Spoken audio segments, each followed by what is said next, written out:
ഒരു ഗ്ലാസ് ചൂടുള്ള ചേട്ടാ. പിന്നെ അതിൽ ഇത്തിരി തേയിലയും സ്വപ്പ പഞ്ചസാരയും കൂടെ ചേർത്തോ. പാല് വേണമെന്നില്ല. അത് ശരി. അതെ, കണ്ണി കണ്ണവന് കടം കൊടുക്കാൻ എനിക്കിത് ചക്കാത്തിട്ടൊന്നല്ല.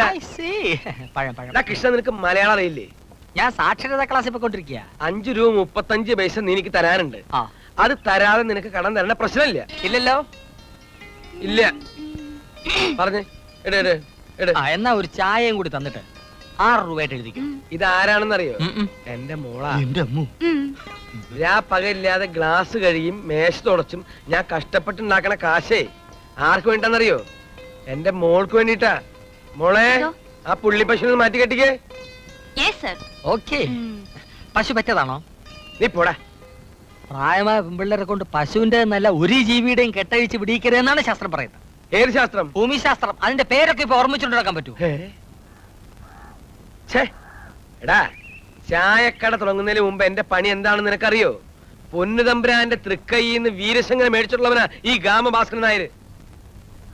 ഗാമഭാസ്കരൻ നായരുടെ മകള് പുള്ളിപ്പശുവിനെ മാത്രല്ല, വേണ്ടി വന്ന മതമിളകിയ ആനയെ വരെ മാറ്റിക്കിട്ടും. എന്റെ അച്ഛൻ പറഞ്ഞു ഞാൻ കേട്ടിട്ടുണ്ടേ. അതാണ് അങ്ങേര് പറഞ്ഞു അവസാനത്തെ കഥ. നീ എന്താ കേട്ടിട്ടുള്ളത്? ചട്ടമ്പിമാരായ 6 ആങ്ങളമാരെ അടിച്ച് നിലംപരിശാക്കി ഇട്ടിട്ടാണ് ഭാസ്കര ചേട്ടൻ ഭവാനി ചേച്ചിയെ വീട്ടിൽ നിന്ന് വിളിച്ചിറക്കിക്കൊണ്ട് വന്നതെന്ന്. അതായത് ഇപ്പൊ പുള്ളിപ്പശുവിന്റെ കെട്ടഴിച്ച് വിടാൻ പോയ അമ്മണിക്കുട്ടിയുടെ അമ്മയെ ദിഗിജിയും. ഞാൻ പോട്ടെ. നീ അങ്ങനെ പോണ്ട. പഴോ കാപ്പിയോ ചായയോ പപ്പടോ ഒക്കെ കഴിച്ചിട്ട് പോയാ മതി. എന്തൊരു നെഞ്ചേരു. നിങ്ങളും നോക്ക്. ഗാമ ഭാസ്കരൻ നായർ എന്ന് പറഞ്ഞ അക്കാലത്ത് വെള്ളക്കാരായ ഗുസ്തിക്കാർ വരെ വിറയ്ക്കും. നീഗ്രോകൾ നടുങ്ങും, അറബികൾ കിടുങ്ങും. ഇതായിട്ട് ആവശ്യത്തിന് ഇതിലുണ്ട്, കഴിച്ചോ. പഴം തലയിലുണ്ട്.